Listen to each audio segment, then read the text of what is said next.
비평하는 글쓰기 설명해 줄게. 비평하는 글은 어떤 대상에 대한 옳고 그름, 아름다움과 추함 등의 가치를 논하는 글인데, 우리가 비평이라고 하면은 왠지 부정적인 느낌이 들어가는 것 같지만, 이 비평이라는 것은 약간 심사평처럼 잘했으면 잘했다, 못했으면 못했다 이런 식으로 여기서 아름다움과 추함이라고 그랬잖아. 그러니까 잘한 것은 잘했다, 못한 것은 못했다 이런 식으로 평이 들어가는 게 비평하는 글의 특징이야. 비평하는 글은 문학작품에 대한 비평문 또는 책에 대한 평가를 담은 서평, 특정한 사람이 쓴 글에 대한 비평글, 특정한 인물에 대한 비평글, 이외의 대상의 가치, 어떤 글의 가치에 대해 평가하는 글, 이런 것들을 쓴 게 비평하는 글이야. 비평하는 글쓰기 과정은 먼저 비평의 대상을 선정해, 그 다음에 비평의 대상을 이해를 하고 자신의 관점을 수립을 한 다음에 비평의 근거를 마련해서 표현하면 돼. 비평하는 글쓰기에서 먼저 비평의 대상을 선정을 할 때는 비평하는 글은 대상에 대한 평가를 담은 그림으로 그 대상을 명확하게 정해야 하고, 비평의 대상 이해할 때는 선정한 대상에 대해 평가를 내리려면 대상을 이해해야 하는데, 비평하는 대상을 잘 이해하려면 대상을 바라보는 관점의 글들을 많이 읽어봐야 해. 자신의 관점을 수립할 때는 비평 대상을 이해한 것을 바탕으로 하여 자신의 관점을 수립하고 그 관점을 글에서 일관되게 유지해야 하고, 비평하는 글을 쓸 때 관점을 신중하게 정해야 돼. 여기서 좀 중요한 점은 일관되게 유지해야 된다는 거야. 비평의 근거를 마련할 때 비평하는 글도 설득하는 글처럼 주장을 내세우기 때문에 필자의 관점을 뒷받침해 줄 수 있는 적절한 근거가 마련을 해야 돼. 자신이 선택하지 않은 관점들의 단점이나 약점, 문제점도 근거로 활용할 수 있어.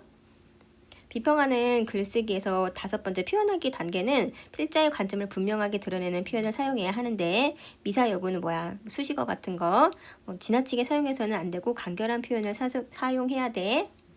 건의하는 글쓰기에 대해서 설명해 줄게. 건의하는 글은 필자가 요구하는 바를 독자에게 전달하고 그 독자의 행동을 촉구하여 문제 상황을 해결하고자 하는 글쓰기야.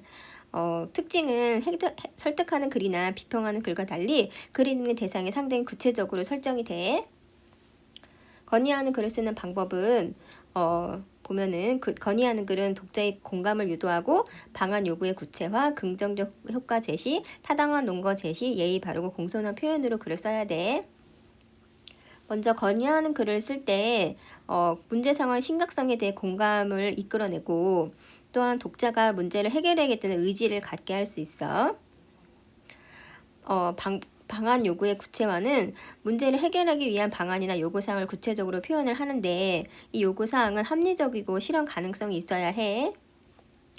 또한 긍정적 효과를 제시할 때 필자가 제시하는 해결 방안이나 요구사항이 실현되었을 때 나타날 수 있는 긍정적인 효과를 함께 제시를 하는데, 이것이 더 설득력을 얻을 수가 있어. 타당한 논거를 제시할 때 건의하는 글 역시 독자를 설득할 목적을 지니기 때문에 타당한 논거를 마련을 해야 돼. 예의 바르고 공손한 표현을 보면은 필자에 대한 독자의 호감을 높여 독자가 필자의 요구사항을 긍정적으로 생각할 수 있게 하기 위해서 공손한 표현을 사용해야 한다. 건의하는 글의 형식은 독자가 명확하여 대체로 평지 형식으로 쓰게 돼. 건의 내용이 담긴 제목, 독자에게 인사 자기소개, 문제 상황 제시하고 해결 방안 요구 사항 제시한 다음에 건의 내용의 강조, 기대하는 효과, 쓴 날짜, 쓴 사람 이런 식으로 형식이 정해져. 그 다음 친교의 내용을 표현하는 글쓰기에서 친교의 내용을 표현하는 글을 쓸 때 고려할 장문 맥락.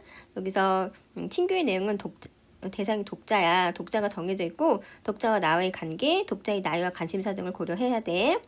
글을 쓰는 목적은 초대나 위로, 축하, 사과, 소개, 요청 등 다양한데 목적을 확실히 정하고 글을 써야 돼. 친교의 내용을 표현하는 글쓰기의 과정은 먼저 독자와 목적을 정하고 내용 생성한 다음에 표현하면 돼. 누구에게 어떤 목적으로 글을 쓸 것인지 명확하게 정하고 독자가 처한 상황에 맞는 내용 생성하기, 글을 쓰는 이유 목적을 고려하여 내용 생성하기, 예의 바른 표현 사용하기, 자신의 마음을 진솔하게 표현하기. 자기를 소개하는 글을 쓸 때 고려할 장문 맥락은, 일단 자기 소개하는 글은 주제, 목적, 독자, 매체, 필자의 입장 등이 들어가는데, 자기소개를 쓸 때 고려해야 하는 장문 맥락은 자기소개를 쓰는 목적에 따라 독자가 달라지거든. 만약에 진학을 목적으로 한다 그러면 독자가 입학 사정관일 테고, 취업을 목적으로 한다 그러면 독자가 인사 담당자겠지. 자기소개를 쓸 때는 매체를 고려해야 하는데 인쇄 매체를 할 것인지 인터넷 매체를 할 것인지 또한 우리가 장문 맥락을 고려한 자기를 소개하는 방법에는 진학, 취업, 동아리 가입 이런 게 있잖아. 필자의 학업 능력, 학교 생활 인정성, 인정 파악을 하기 위해서 학업에 기울인 노력, 학습 경험, 교내외 활동 경력, 학업 계획, 진로 계획 등을 우리가 진학을 할 때 쓰게 돼 자기소개서에.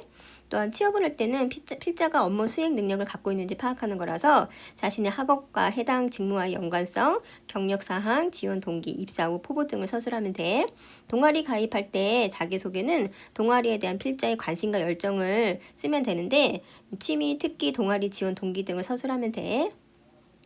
자기소개서 작성 방법을 보면 먼저 내용을 구체적으로 깊이 있게 써야 돼. 자신의 실제 경험을 구체적으로 쓰고 한두 가지 경험을 깊이 있게 써도 좋아. 경험을 통해 깨달은 점도 쓰면 좋고 또한 진솔하게 내용을 써야 하는데 과장하거나 거짓으로 꾸미지 않고 그대로 진솔하게 서술하면 돼.